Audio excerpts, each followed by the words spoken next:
Aries. Sa pahiwatig na bigay ng galaw ng mga kalikasan na pwedeng maging bigay na ugali ngayong araw ng Aries. Mapapansin ang determinasyong makamit ang layunin sa pamamagitan ng sariling pagsisikap. Hindi umaasa sa tulong ng iba at ayaw ng inuobliga. Kapag may nasimulan, tinatapos ito ng buong tapang. Hindi nagpapadala sa panunuhol o palusot kung alam na mali. Laging planado ang araw, at kayang bigyang sigla ang paligid gamit ang positibong enerhiya. Tapat sa salita, hindi nagugustuhan ng mapanirang komento, at laging handang sumulong kahit mag-isa. At tandaan, ang gawa ng kalikasan ay hindi matatawaran dahil biglaan ang mga pagdating, gawing laging maging maingat. Taurus. Sa pahiwatig na bigay ng galaw ng mga kalikasan na pwedeng maging bigay na ugali ngayong araw ng Taurus. May disiplina sa sarili at iwas sa mga gawain na maaaring makasira sa pagkakakitaan. Tahimik ngunit mapagmasid, ayaw ng gulo at kalokohan sa pera. Mas pinipili ang pagkilos kaysa salita, at mas gusto ang mag-isa sa paggawa para matapos sa sariling paraan. May pasensya at hindi basta-basta nagagalit, pero hindi rin nagpapauto. Malambing sa mga mahal sa buhay, pero seryoso sa usaping trabaho. At tandaan, ang gawa ng kalikasan ay hindi matatawaran dahil biglaan ang mga pagdating, gawing laging maging maingat. Gemini. Sa pahiwatig na bigay ng galaw ng mga kalikasan na pwedeng maging bigay na ugali ngayong araw ng Gemini. Mabilis ang pag-iisip at kritikal sa bawat kilos, lalo na sa trabaho.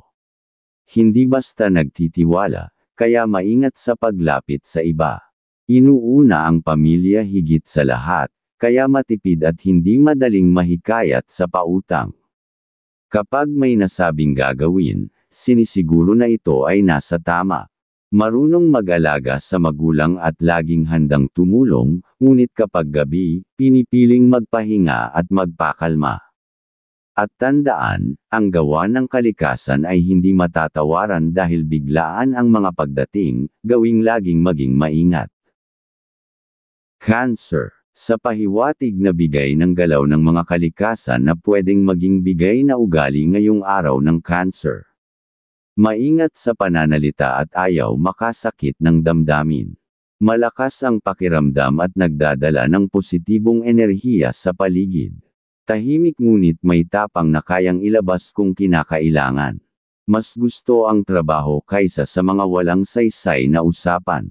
May lamang sa relasyon at nagpapakita ng pagmamahal sa tahimik na paraan. Pinapahalagahan ang kapayapaan sa araw-araw. At tandaan, ang gawa ng kalikasan ay hindi matatawaran dahil biglaan ang mga pagdating, gawing laging maging maingat. Leo. Sa pahiwatig na bigay ng galaw ng mga kalikasan na pwedeng maging bigay na ugali ngayong araw ng Leo. Hindi matitinag pagdating sa layunin, pamilya ang inspirasyon sa pag-unlad. Ayaw ng panunuhol o shortcut sa kita, mas gusto ang pinaghirapan. Mapili sa mga kausap at pinapanatiling masaya ang tahanan. Ang salita ay may timbang at hindi ginagamit para makasakit. Sa usaping pera, seryoso at ayaw sa panlilinlang para maiwasan ang masamang balik. At tandaan, ang gawa ng kalikasan ay hindi matatawaran dahil biglaan ang mga pagdating, gawing laging maging maingat.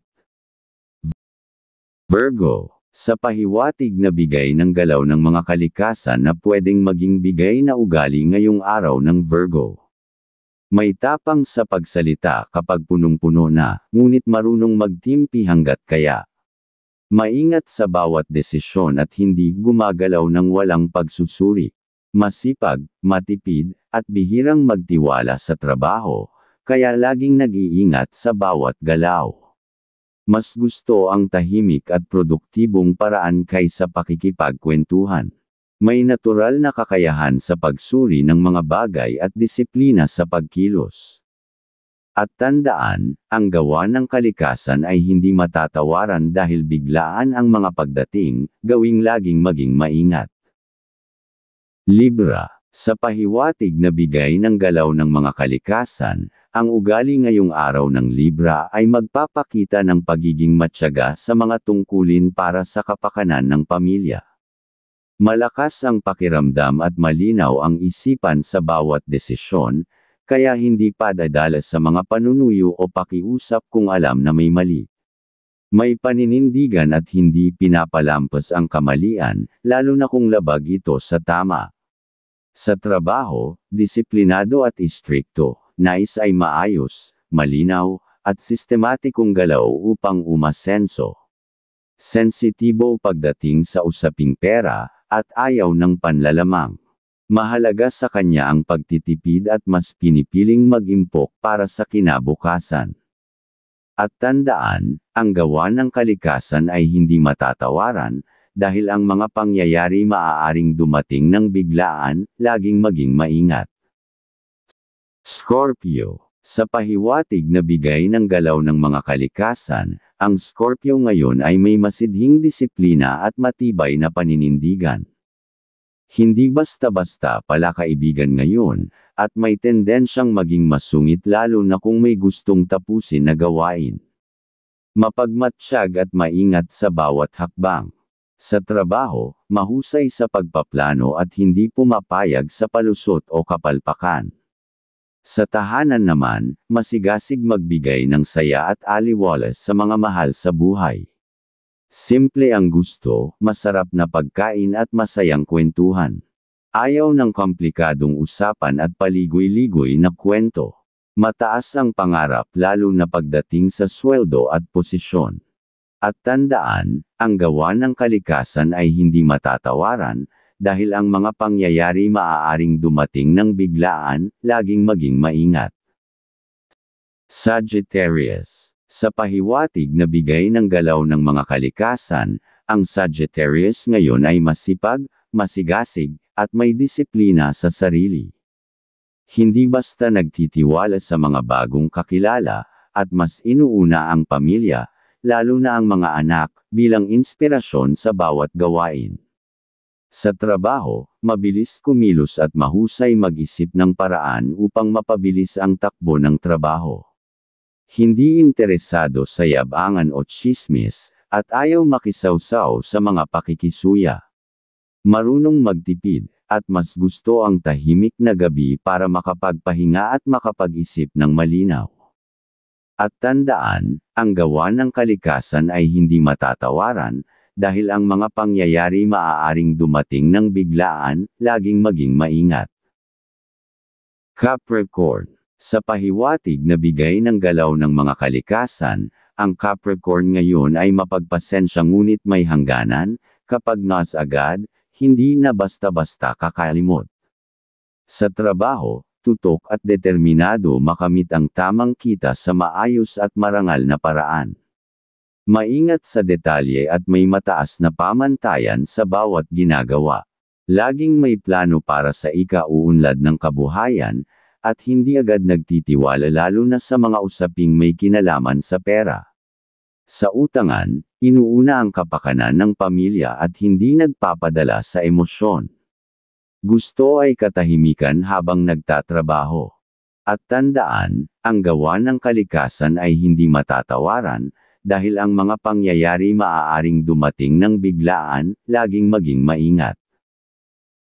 Aquarius. Sa pahiwatig na bigay ng galaw ng mga kalikasan, ang Aquarius ngayon ay seryoso at tahimik sa trabaho.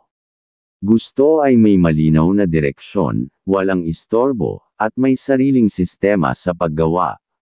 Hindi pinapatulan ng palusot o lusot sa trabaho. May mataas na pagpapahalaga sa katarungan, at ayaw ng anumang uri ng panlalamang. Hindi mahilig sa usapang relasyon o biro na may halong panunukso.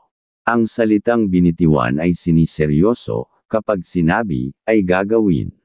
At tandaan, ang gawa ng kalikasan ay hindi matatawaran, dahil ang mga pangyayari maaaring dumating ng biglaan, laging maging maingat.